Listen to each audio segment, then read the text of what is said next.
Ganesh has taught me many things, but perhaps the most notable is how to make palak paneer. It's an Indian dish consisting primarily of spinach and cheese and spices. Lots of spices. When I first asked him for the recipe, he hesitated, saying, "Yes, most Americans like that dish, but most mess it up." He wasn't wrong. I've made it several times now, and I'm far from perfecting it.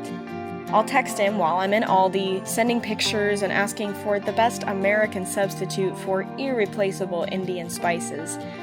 Once, I cooked him dinner, an American dish, and he was sweet enough to say, "It's very good." I was so proud, I named that meal the Ganesh in his honor. He seemed to like that. I met him for our interview on the 3rd floor of the Mechanical Engineering Building on the campus of Missouri University of Science and Technology. He's a graduate student wrapping up his PhD, and I wondered if everything we talked about would go right over my head. He described what it was like coming to America for further education, doubts and financial worries, how the topic first came up in his home, and how he set aside his own goals for his brother's sake. It was fascinating and enjoyable, to say the least.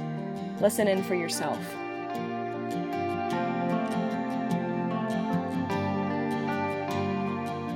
My name is Ganesh Ravishanker, born in India and especially from southern side of India, in Chennai.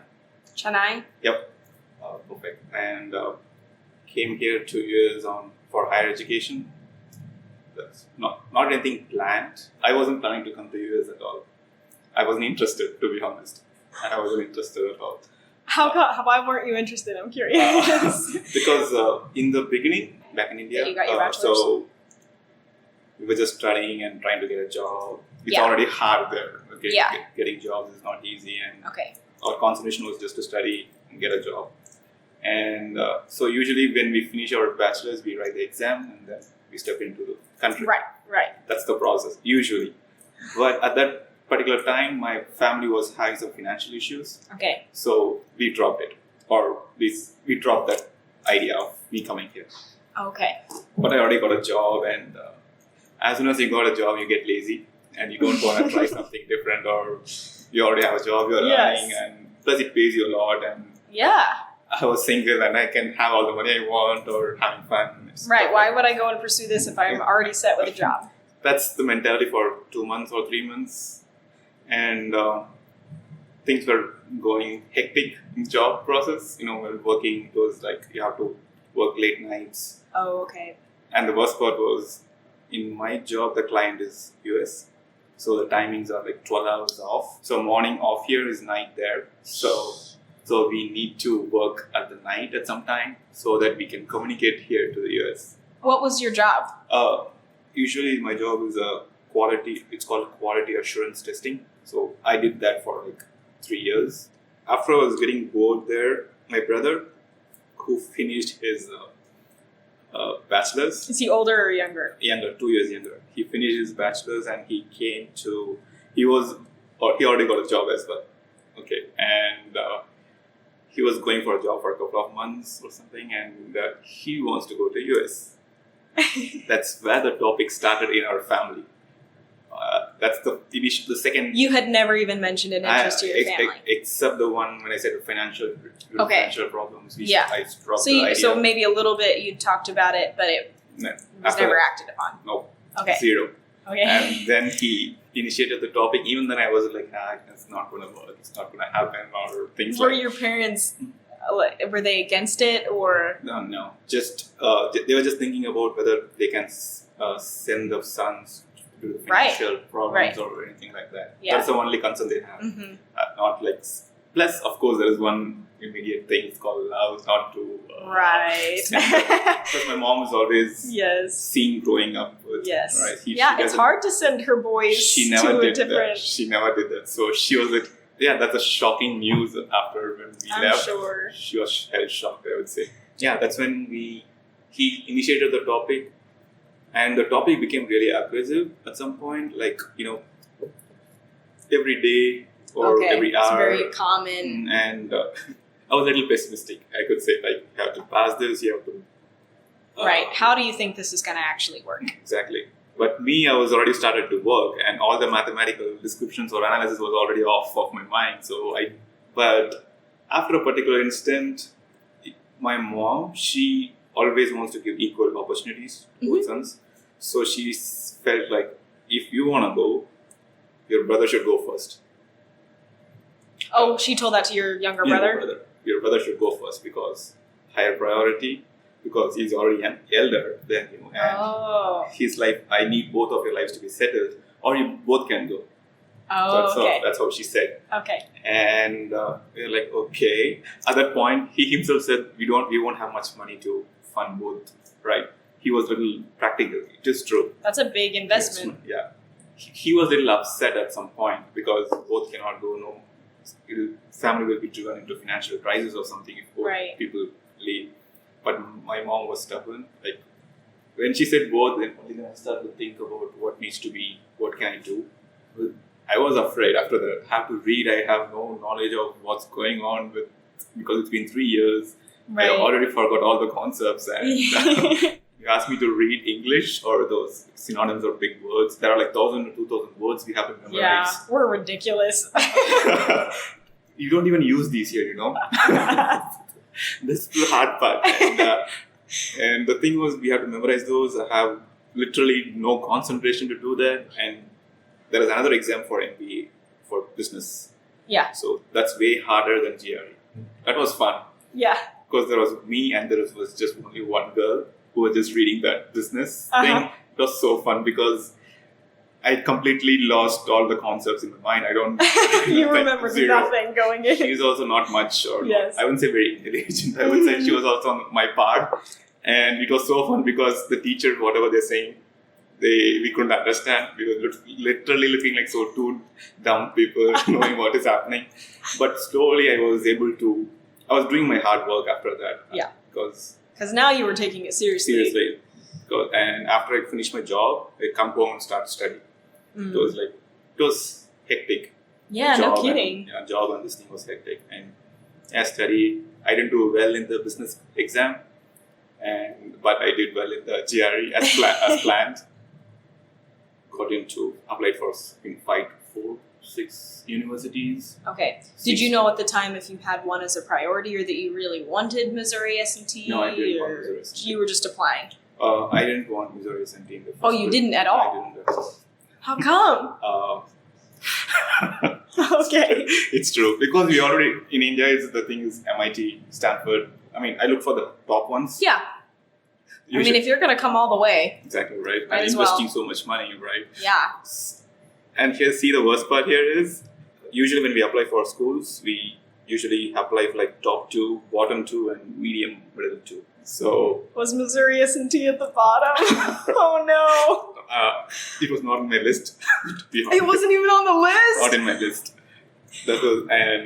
That list came when my brother said there was this university of Missouri S&T. I just literally looked into it and okay, let's apply. What pain is there, right? This nowhere school. And I looked, what is Rolla? What is this Rolla? Yeah, nobody even knows Rolla exists. Looking at the Google Maps and everything, it's like, I was like, just applying for the sake of application. I already got into 2 universities rejected me and 2 accepted, and the other 2 I didn't hear back, I guess. I didn't even think about that. Yeah. One was this school and the other one was Chicago, University of Illinois, Chicago. So how come you ended up here? I was planning to go there. When I went, my mind was set. I got the admission. I got first admitted to that school because my mind was set. Okay, I have to go there, and then I got the admission from this school. Like, okay, this is Missouri S&T, right? And I got into admission, and then my brother, because financial issues, right? My brother is also doing GRE and all. So, as a brother, I also need to help him to come here as well. I can't just be selfish enough and stay there. You don't come or something like that. So, at that point, my brother said, both cannot go, no matter what. It will financially be bad for the family. Only one can go. And it was bad, right? So, but in the end, I promised him that I'll go first, but I'll make sure that it will come no matter what. So that's when I took mutual S&T because it was cheap. Really? Yep. So that's when I took S&T. I said, just come, it's fine. Now we are financially stable. We are not poor, to be honest, but no, but it's a huge investment for anybody. Exactly. So yeah. So he came shortly after that? 1 year after. Okay. So he studied, he graduated, he got a job. So, and you're still in school? Exactly. But he's in master's, so. And you're a PhD. Okay. Are you guys close? I would say we were very close back in India, but here there's a distance. Yeah. And yeah. We just talk and. But you have a good relationship. Yeah. Any serious things or anything, he will call me for sure. Yeah, he would be there for you. Plus, he also sacrificed for 1 year, right? I should do something.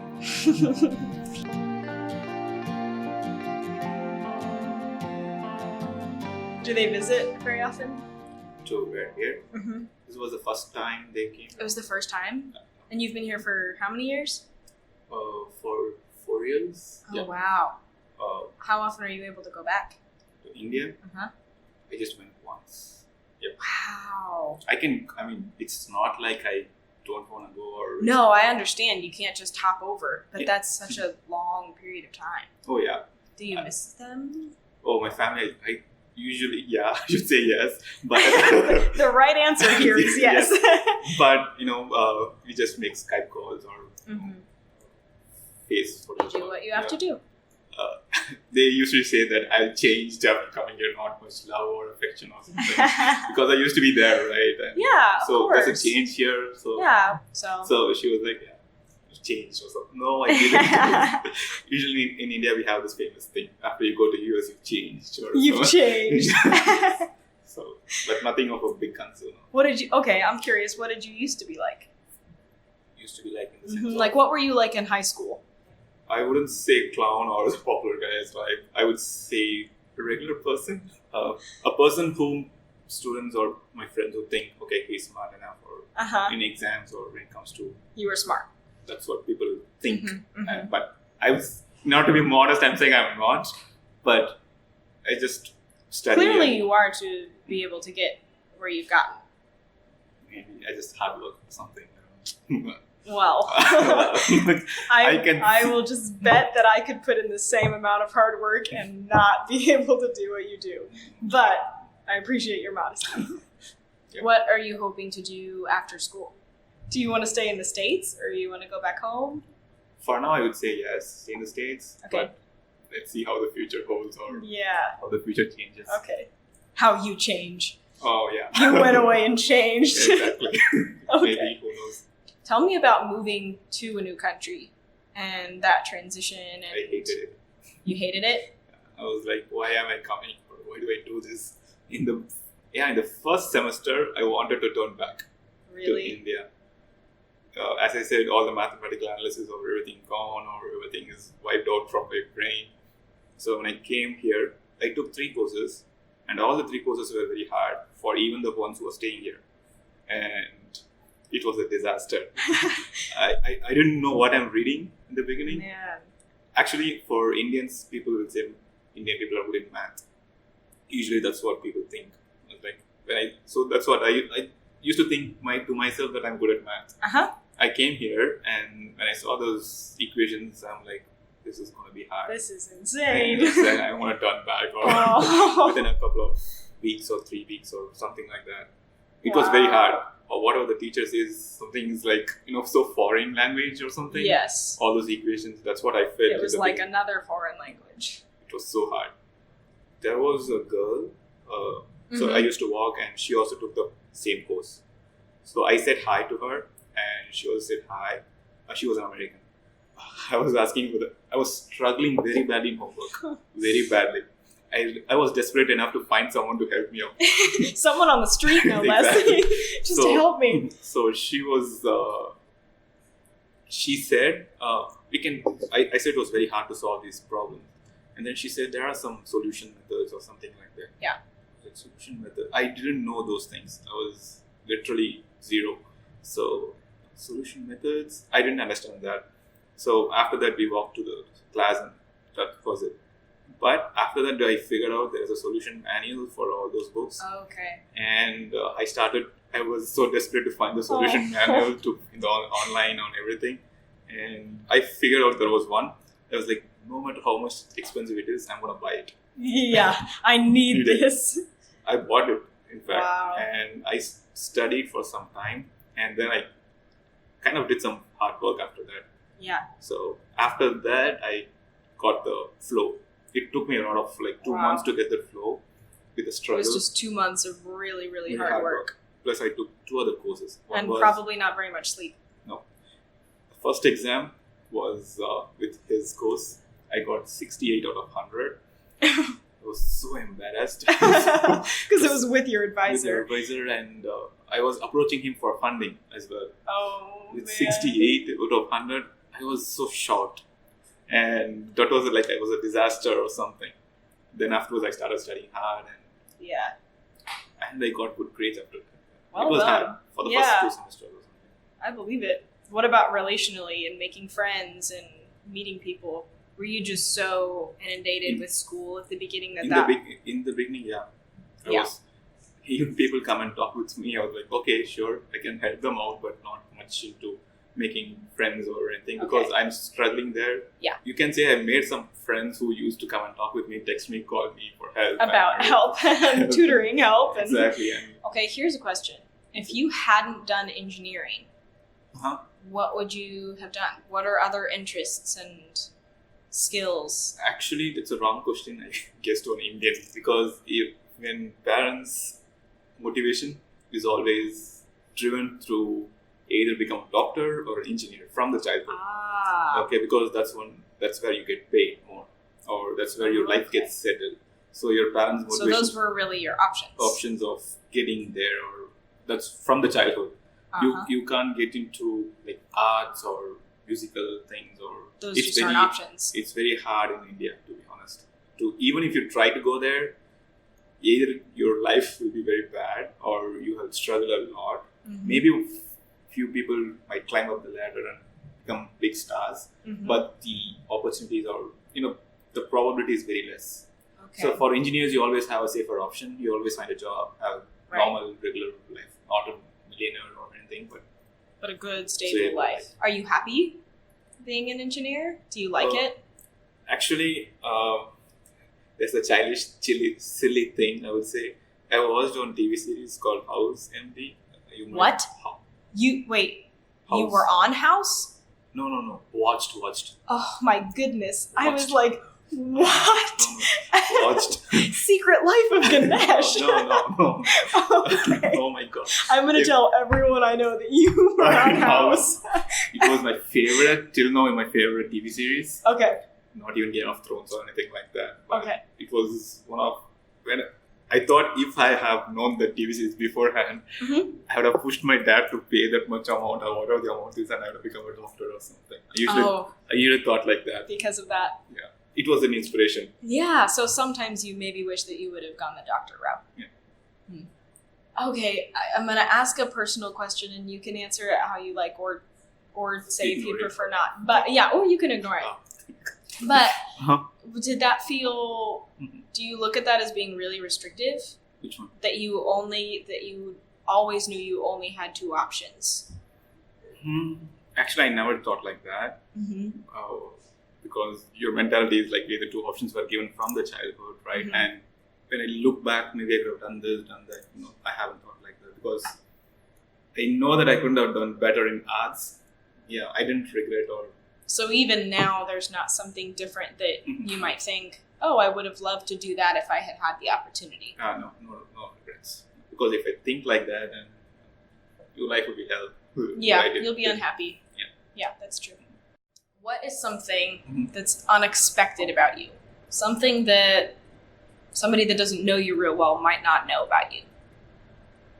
Somebody who doesn't know, unexpected. Hobbies are playing chess. I'm a chess player. Oh, okay. See, there you go. I didn't know that. So I usually play very good. I would say I have a rate. There's something called rating for the chess. So I'm a rated player. You can find me on the website and see the ratings. Oh, so you're like a professional chess player. I'm a professional chess player. In India? Oh, yeah. So, no way! And I played for long, and it became so addictive. Usually on the weekends, I go for tournaments. Oh, I can say this. I usually don't cry or for things, or usually try to be strong or things like that. But when I lose a winning game in chess, I used to cry. Because the chess, like for chess, you sit in a place and 2 hours of hard work. Even if you stand here or stand beside me, I won't even notice. I'll be like so much dedicated. It's like you plan so many things in the game. Your brain gets roasted or things like that. But if I lose a winning game, I feel like I've worked so hard to get into this situation, and then if I lose it, that's when I start to cry, and my mom couldn't even control it. And my mom supports me a lot in these tournaments. That's so special. Because if you go alone and play, right, it's so tiring. You need like someone's shoulders to at least cry or something. You can take rest or something like that, or you can go and talk about winning or losing or things like that. So, thank you so much, Ganesh. Sure.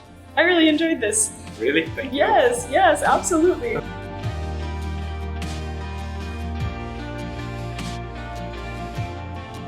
A couple of weeks after my interview with Ganesh, I received a package. Inside of it was a small box, and then a smaller one. Inside that box was a pen. But it wasn't any ordinary pen. It was one of those microphone recorder pens. It may as well have been his great-great-grandmother's brooch. It was one of the nicest things I've ever received. I'm scheming the day when I'll whip that baby out for an interview.